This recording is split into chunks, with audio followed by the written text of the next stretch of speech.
Va a haber una presentación en la pantalla y ahí muchachos ahí nos van a seguir con lo que vamos a estar hablando en esta mañana.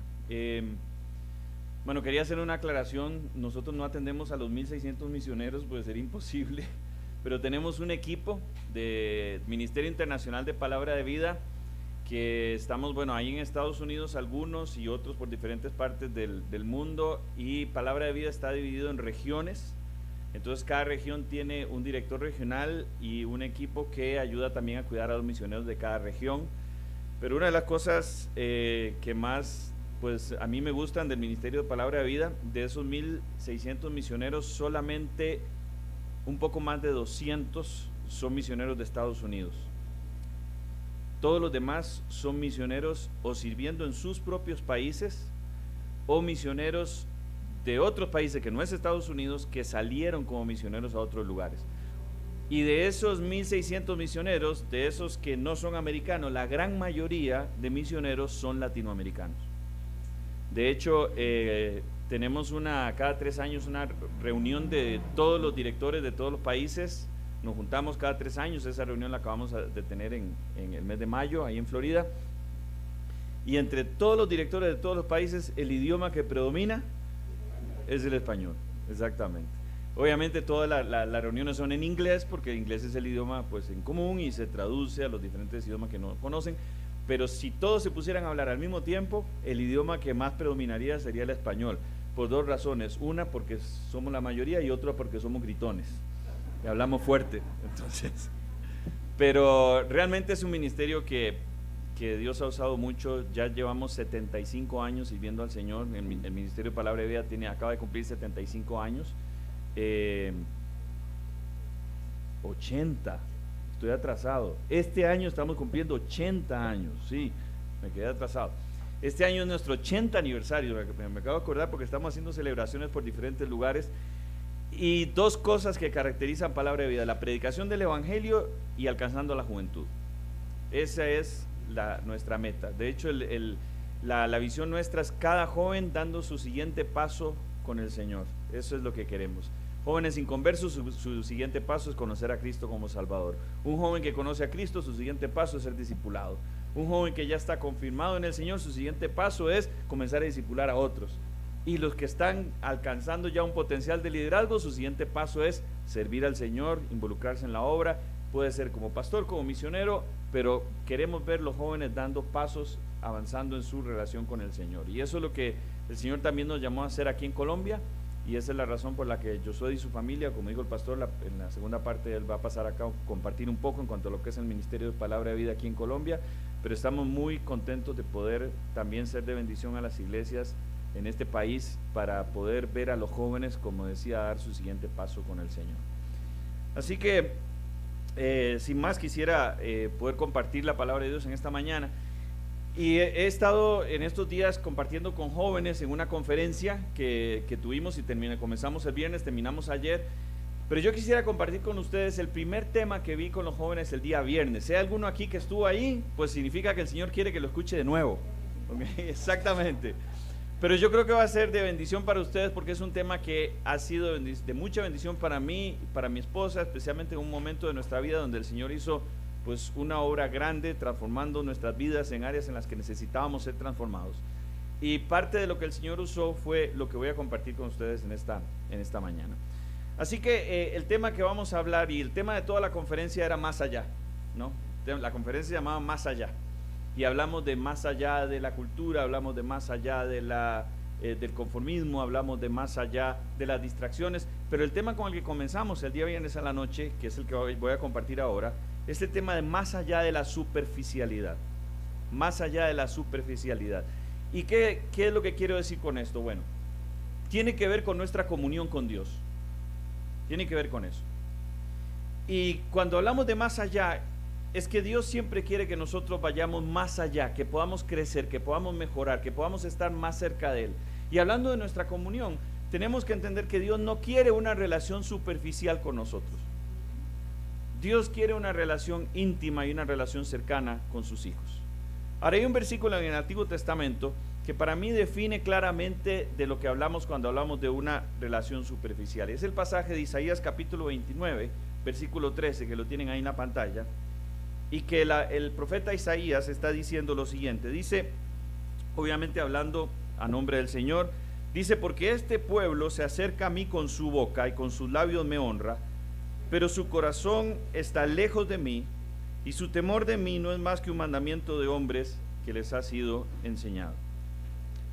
Lo leo de nuevo: porque este pueblo se acerca a mí con su boca y con sus labios me honra, pero su corazón está lejos de mí, y su temor de mí no es más que un mandamiento de hombres que les ha sido enseñado. Entonces, obviamente el Señor está diciendo palabras de juicio con el pueblo de Israel, está diciendo algo que está mal sobre el pueblo de Israel. Ahora, ¿qué es lo que quiero que pensemos cuando hablamos de más allá de la superficialidad? Quiero que vean esta frase, dice así: Dios no está interesado en una relación superficial con sus hijos. Cristo murió para que tengamos una relación íntima con Él.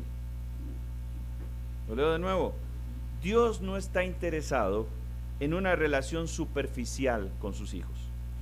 Cristo murió para que tengamos una relación íntima con Él. Ahora, pensemos un momento en el pasaje que acabamos de leer de Isaías 29 y veamos algunas frases ahí que para mí son bien interesantes. Si nosotros solo nos concentramos en esas frases que están en rojo, piensen en esto. ¿Cómo era la relación del pueblo de Israel con Dios? Era un Dios, dice la primera frase que está en rojo, se acerca a mí. O sea, era un pueblo que se acercaba a Dios, ¿no? ¿Usted quiere acercarse a Dios? Sí. Bueno, el pueblo de Israel también se acercaba a Dios.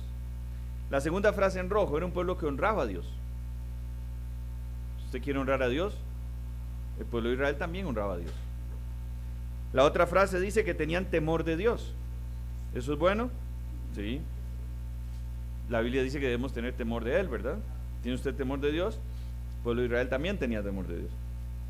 Y finalmente dice mandamientos que les han sido enseñados. O sea, el pueblo de Israel aprendía. ¿Usted aprende? ¿Está aquí para aprender? Igual que el pueblo de Israel. ¿Nos identificamos con el pueblo de Israel de ese tiempo entonces? ¿Pero cuál era el problema? Ok, exactamente, pero el corazón de ellos estaba lejos de Dios. No tenían una relación íntima, sino una relación superficial. Entonces fíjese cómo nosotros podemos estar acercándonos a Dios, honrando a Dios, teniendo temor de Él, aprendiendo de Él, y aún así tener una relación superficial. Aquí es donde uno se empieza a preocupar, ¿ok? Este es el momento cuando hay que empezar a preocuparse, ¿ya? Porque si me identifico con el pueblo de Israel, que Dios decía que estaba su corazón lejos, bueno, ¿qué pasa conmigo? Bueno, esa es la idea, que nos preocupemos. La siguiente frase. Entonces, Dios, ¿por qué razón el pueblo de Israel estaba lejos de Dios? Porque Dios no busca un cambio de conducta o en la apariencia. Él busca una transformación del corazón que permita una relación profunda con Él. Dios no busca un cambio de apariencia, Dios no busca un cambio en la conducta. El pueblo de Israel, si pudiéramos ver lo que hacían en ese tiempo cuando Dios dijo lo que dijo en Isaías 29, veríamos un pueblo que va al templo, veríamos un pueblo que ofrece las ofrendas que tenía que ofrecer, veríamos un pueblo que hace todas las expresiones de temor de Dios, veríamos un pueblo que se acerca para aprender, porque es todo lo que decía, son todas las frases que puse en rojo del versículo, pero la realidad es que era un pueblo que estaba lejos de Dios, porque el corazón, que es lo que Dios ve, estaba lejos de Él. Entonces, ¿por qué razón es necesaria esta transformación de la que estamos hablando aquí? ¿Por qué es necesaria esa transformación? Dos razones. La primera de ellas, porque el pecado rompió nuestra comunión con Dios. Esa es la primera razón por la cual necesitamos esta transformación en el corazón para poder tener una relación íntima con Él. El pecado rompió nuestra comunión con Dios. Y la segunda razón, porque solo un corazón transformado es libre del poder del pecado. Solo un corazón transformado es libre del poder de pecado. ¿Libre para qué? Para poder tener esa relación íntima con Dios que Dios quiere que tengamos. Lo vemos en la Biblia. Romanos capítulo 3, versículo 23, un versículo muy conocido, dice: por cuanto todos pecaron, están destituidos de la gloria de Dios. Y destituido de la gloria de Dios no significa solamente que no puede ir al cielo. A veces se entiende este versículo que eso es lo que quiere decir. No, el que peca o el pecador, que somos todos, estamos destituidos del cielo. No, pero no dice que está destituido del cielo, dice que está destituido de la gloria de Dios. Y eso incluye una comunión con Él. Porque poder tener una comunión con Dios es compartir y disfrutar de la gloria de Dios. Cuando tenemos una comunión íntima con Él, disfrutamos de su presencia, disfrutamos de su gloria, disfrutamos de su bondad, disfrutamos de su amor, de su misericordia. Pero el pecado rompió esa relación. Entonces esa es la primera razón, o la razón por la cual entendemos que no podemos tener una comunión íntima con Él, porque el pecado rompió nuestra comunión con Él. Y en segundo lugar, ¿por qué decimos solo un corazón transformado es libre del poder de pecado? Fíjense en lo que dice Romanos capítulo 8, versículos 1 y 2. Dice: ahora pues, ninguna condenación hay para los que están en Cristo Jesús, los que no andan conforme a la carne, sino conforme al Espíritu, porque la ley del Espíritu de vida en Cristo Jesús me ha librado de la ley del pecado y de la muerte. Después vamos a hablar un poquito más de lo que quieren decir los versículos, las palabras anteriores, pero fíjense lo que dice al final. Dice: la ley del Espíritu de vida en Cristo Jesús me ha librado de la ley del pecado y de la muerte. Un corazón transformado es un corazón que ha sido hecho libre del poder del pecado. Y si el pecado es lo que no nos permitía tener una comunión íntima con Dios, el ser libres del poder del pecado nos da esa libertad de poder entonces disfrutar de esa comunión cercana con Él que Dios quiere que tengamos. ¿Se va entendiendo hasta ahora? ¿Sí? Qué dicha, porque podemos avanzar entonces. Ahora, esto lo voy a explicar con un gráfico, o lo voy a intentar explicar con un gráfico. Ustedes saben que nosotros, la Biblia dice que nosotros somos cuerpo, alma y espíritu, ¿verdad? Eso es lo que dice la Biblia. Somos cuerpo, alma y espíritu. Entonces vamos a imaginarnos cómo era todo antes de que el pecado entrara en la humanidad, cuando todo estaba perfecto tal y como Dios lo había creado, ¿no? Estamos hablando de Adán y Eva en el huerto del Edén antes de que pecaran. Ellos, igual que nosotros hoy, porque fuimos creados de esa manera, tenían cuerpo, tenían alma y tenía espíritu. Entonces, con respecto al alma, ¿de qué estamos hablando? Un poquito, llamemos, o algunos lo llaman, el área psicológica. ¿Qué quiere decir eso? Donde están nuestro intelecto, las emociones, la voluntad, nuestra personalidad, la conciencia que tenemos de nosotros mismos, o sea, lo que nos hace personas individuales. Ese es el alma, ¿no? Nuestra conciencia, nuestra personalidad. Paréntesis: la personalidad es algo que Dios nos da, es parte de la creación, y todas son diferentes, ¿verdad?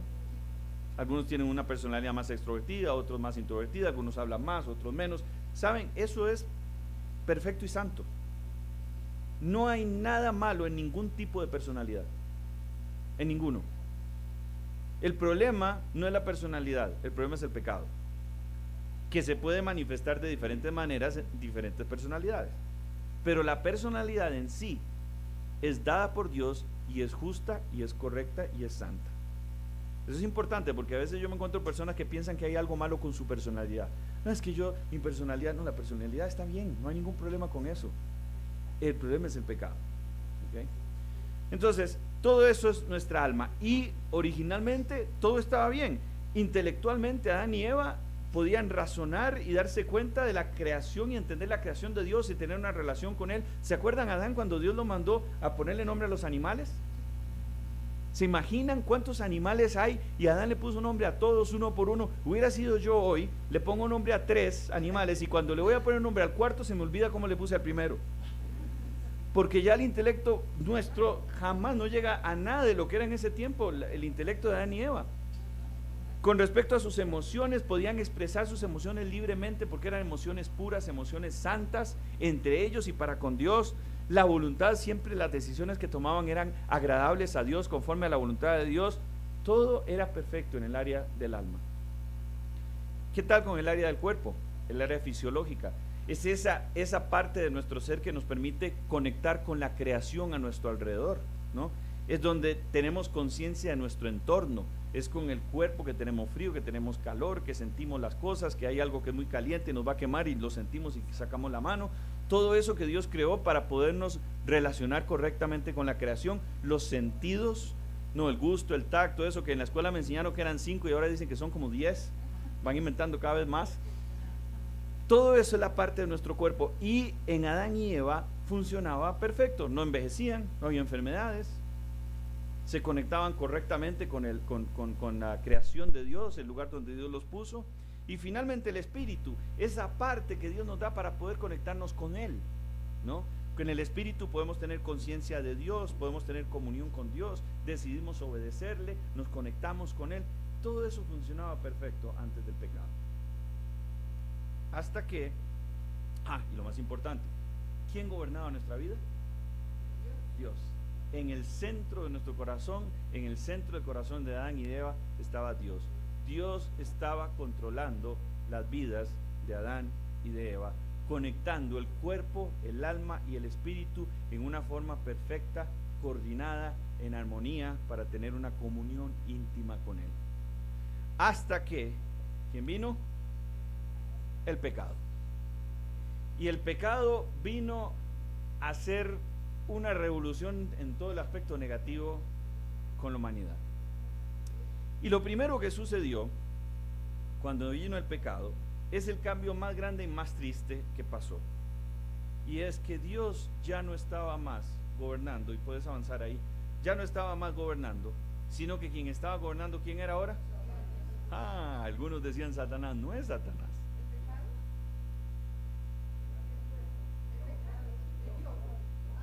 Exacto, yo. ¿Sabe qué? Mire, no le demos más crédito al diablo del que tiene.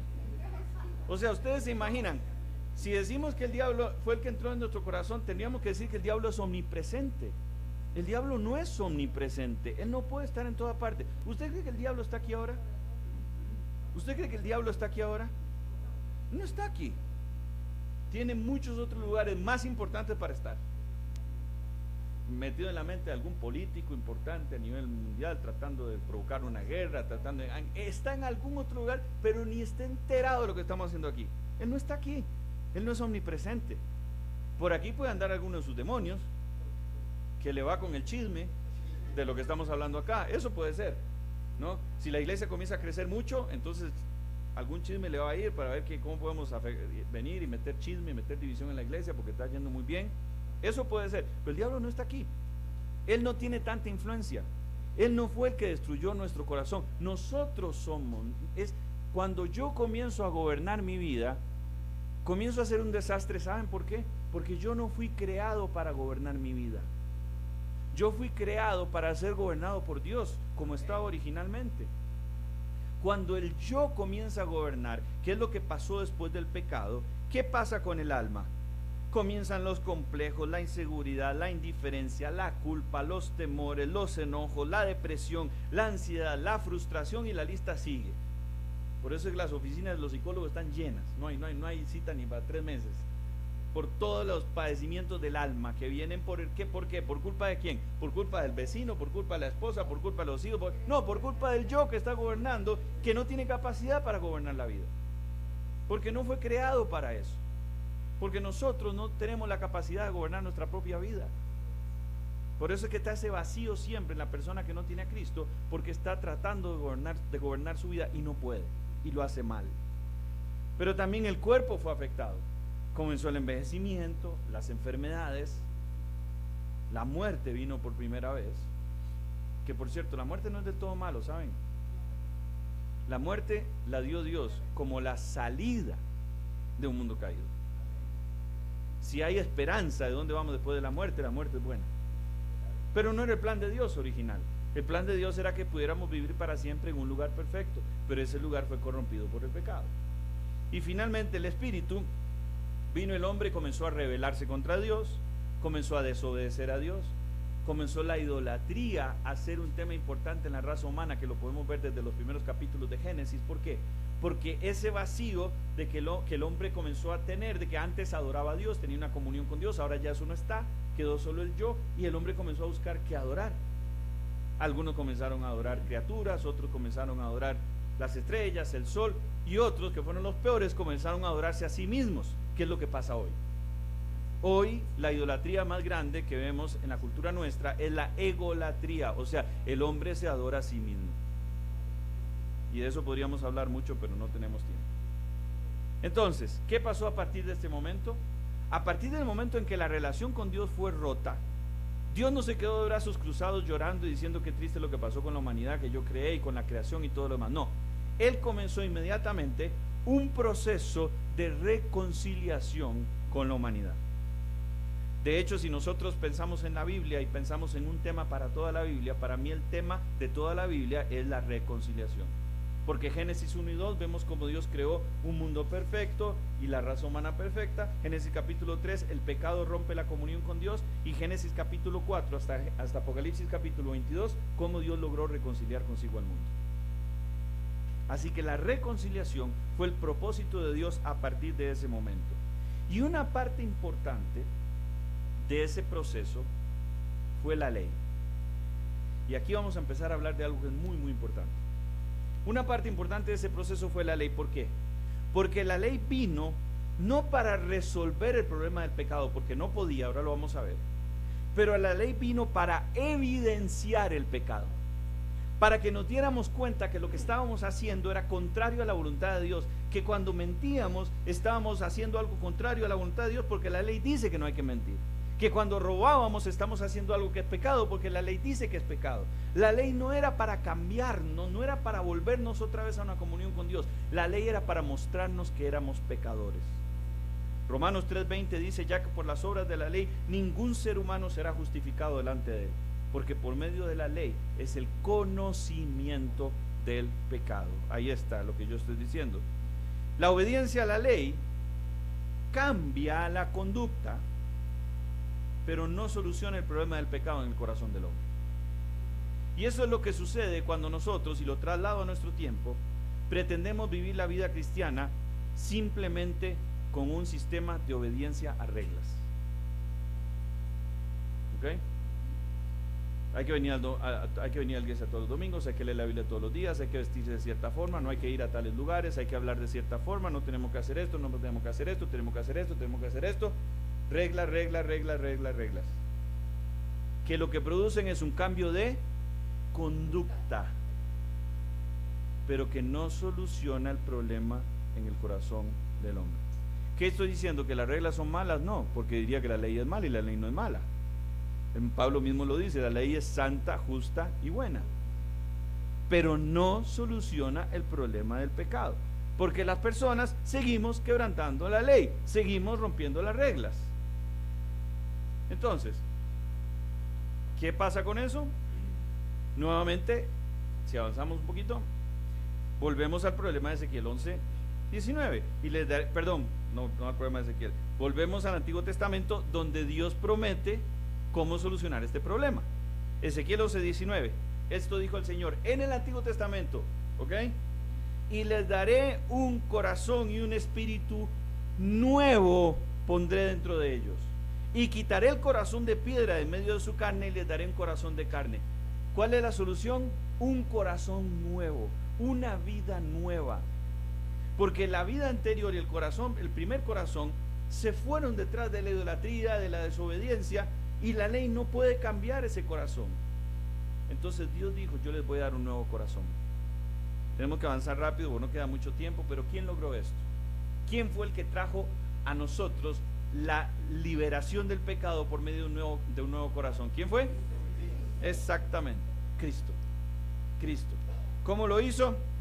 Romanos capítulo 6, que es uno de mis pasajes favoritos del Nuevo Testamento, dice así en el versículo 6, sabiendo esto, que nuestro viejo hombre, y quiero que entendamos de quién está hablando aquí, está hablando de ese hombre en el cual yo nací, gobernado por el yo, con un alma corrupta, con un espíritu lejos de Dios, con un cuerpo condenado a la muerte. Ese viejo hombre, dice aquí, sabiendo esto, que nuestro viejo hombre fue crucificado juntamente con él. ¿Con quién? Fue crucificado juntamente con Cristo para que el cuerpo del pecado sea destruido, a fin de que no sirvamos más al pecado. ¿Saben qué es esto? Esto es evangelio. Esto es evangelio. Así como el evangelio habla de que la sangre de Cristo nos limpia de todo pecado y que por la sangre de Cristo fuimos perdonados de nuestro pecado, también el evangelio habla de que la cruz de Cristo significa que cuando Cristo murió, mi viejo hombre fue crucificado con él. Y así como la sangre de Cristo me libra de la condenación del pecado, la cruz de Cristo me libra del poder del pecado. Y entonces yo puedo creer lo que dice el versículo 11 de Romanos 6. Así también vosotros consideraos muertos al pecado, pero vivos para Dios en Cristo Jesús, Señor nuestro. Esta es la transformación que el evangelio vino a producir. Esta es la transformación que nos liberó del poder del pecado para poder disfrutar de una relación íntima con Dios. Segunda de Corintios 5:17, entonces lo podemos entender porque dice: de modo que si alguno está en Cristo, nueva criatura es. Pregunta: ¿es el viejo hombre reformado?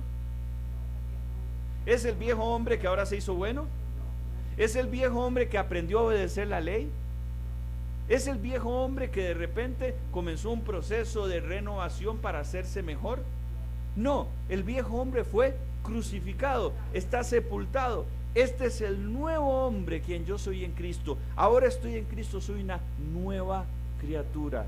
Y las cosas viejas pasaron, y aquí todas son hechas nuevas. Gálatas 2:20 dice: con Cristo, dice el apóstol Pablo, estoy juntamente crucificado. Nuevamente la misma idea.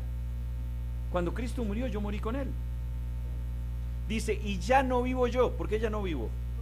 Porque morí. Si ya no vivo es porque morí. ¿Somos conscientes, hermanos, de que hemos muerto? De que en la cruz de Cristo usted y yo morimos con él y resucitamos a una nueva vida. Somos una nueva criatura.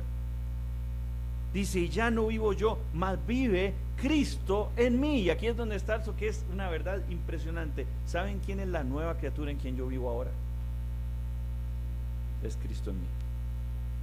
Exactamente. Es Cristo en mí. Por eso dice: lo que ahora vivo en la carne, lo vivo en la fe del Hijo de Dios, el cual me amó y se entregó a sí mismo por mí. Entonces, volviendo al gráfico anterior, ¿se acuerdan dónde lo habíamos dejado? Lo habíamos dejado en que el pecado entró, el yo está gobernando, se hizo un desastre en la vida del ser humano, el alma para cualquier lado, el espíritu lejos de Dios, el cuerpo rumbo a la muerte. Pero entonces esa persona que está perdida, que no puede tener comunión con Dios, que puede intentar por la ley tratar de cambiar su conducta, pero jamás va a poder, de repente se encuentra con el evangelio, pone su fe en Cristo. ¿Qué sucede? En ese momento viene el nuevo nacimiento. Este concepto del nuevo nacimiento por primera vez apareció en la Biblia. ¿Alguien se acuerda a dónde? En Juan capítulo 3, cuando Nicodemo, que era prácticamente el más importante de los maestros de la ley de ese tiempo, un fariseo reconocido, fue a buscar a Jesús de noche porque había cosas que no entendía y quería preguntarle a Jesús. Tenía miedo de que la gente hablara de él, entonces fue de noche para que nadie se diera cuenta. Pero cuando llega a hablar con Jesús, Jesús no lo deja ni siquiera preguntar, y de una vez le dice: Nicodemo, si quieres entrar al reino de Dios tienes que nacer de nuevo. Lo mató. Jamás Nicodemo había oído eso, no entendía. ¿Cómo puedo volver otra vez al vientre de mi madre? ¿Qué le dijo el Señor? No, no estoy hablando de un nacimiento físico, eso ya pasó. Estoy hablando del nacimiento espiritual. Y en todo lo que le dice termina con esa frase que citamos tantas veces: porque de tal manera amó Dios al mundo, que ha dado a su Hijo unigénito, para que todo aquel que en él cree no se pierda, mas tenga vida eterna. Eso se lo dijo Jesús a Nicodemo cuando le estaba explicando qué significaba nacer de nuevo.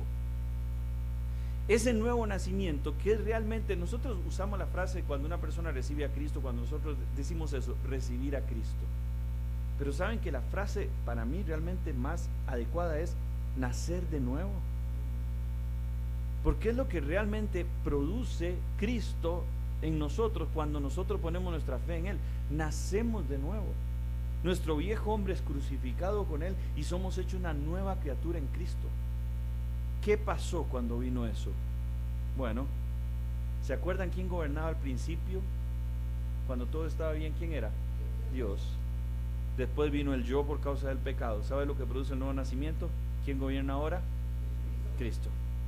Vuelta al principio. Dios vuelve a ser el que gobierna en la persona de Cristo. Y Él comienza a hacer esa renovación. En el área psicológica, ahora tenemos la mente de Cristo. ¿Se acuerdan ese pasaje de Efesios capítulo 3 que dice, nosotros tenemos la mente de Cristo? Yo no entendía eso, muchas veces lo leía y no lo entendía. Yo decía, ¿cómo tenemos la mente de Cristo? Hasta que entendí esto. Y no les estoy hablando al principio de mi vida cristiana, no fue hace mucho tiempo que entendí esto. Ya era misionero, ya era director de un país de palabra de vida. Ya predicaba en muchos lugares y no entendía por qué decía Efesios 2, no 13, Efesios 2, por qué decía al final y nosotros tenemos la mente de Cristo. ¿Por qué? Porque ahora está Cristo en nosotros. Y ahora yo puedo pensar como Cristo piensa. Pero no solamente de Cristo, tenemos la competencia que viene de Dios, tenemos la paz de Dios, la plenitud de gozo, el amor. Y no solo eso, el fruto del Espíritu. ¿Se acuerdan del fruto del Espíritu? Amor, gozo, paz, paciencia, benignidad, bondad, fe, mansedumbre, templanza. ¿Saben qué es eso? Es el carácter de Cristo. Y ahora el carácter de Cristo puede ser mío, porque quien está gobernando mi corazón es ahora Cristo. ¿Se dan cuenta cómo eso es mejor que la ley? La ley solo puede cambiar la conducta externa, pero Cristo cambia el corazón. Y cuando cambia el corazón, adivinen qué cambia. La conducta externa también, pero no por una obediencia a reglas, sino por un deseo de glorificar a Cristo a través de reproducirlo en nuestra vida. ¿Qué pasó con nuestro espíritu? Vino la seguridad de salvación, la aceptación de Dios, porque ahora Cristo está en mi corazón. Si Dios acepta a Cristo, me acepta a mí. Por eso voy a poder ir al cielo. Tengo la comunión con Dios, una rendición de mi vida.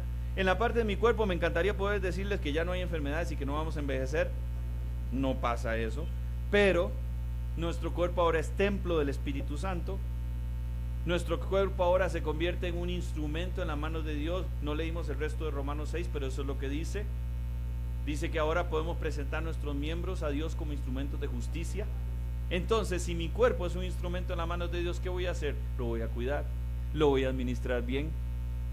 ¿Ok? No hablemos mucho de eso, pero podríamos.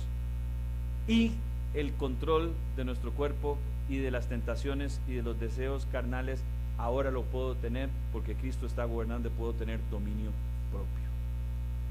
¿Se dan cuenta del cambio? ¿Qué pasó con el yo? El yo ya no está gobernando. Está muerto. El problema es que sigue estando ahí. Pero yo tengo que recordar todos los días que mi viejo hombre ha sido crucificado. Pero les cuento algo, el viejo hombre no se contenta con eso, porque el viejo hombre va a querer seguir intentando volver a controlar mi corazón.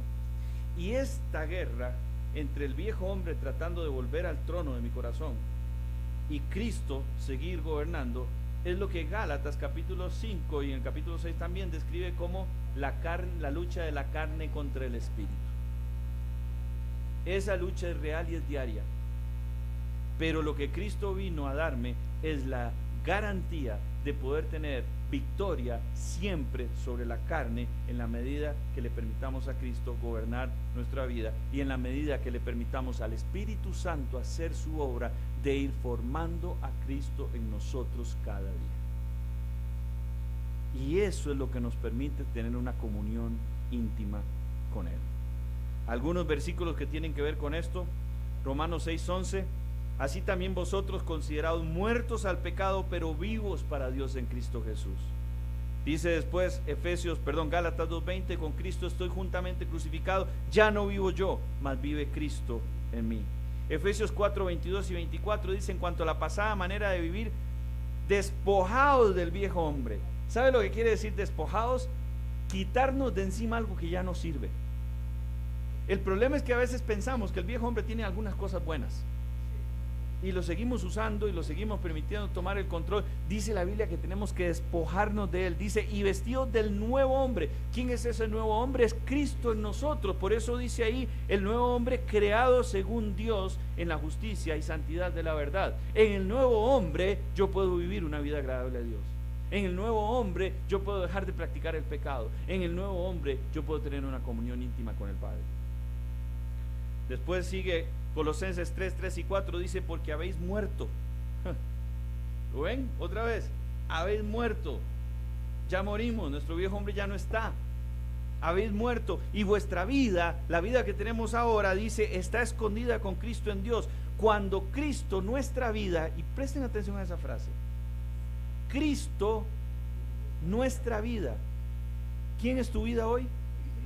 Si recibiste a Cristo como Salvador, tu vida hoy es Cristo.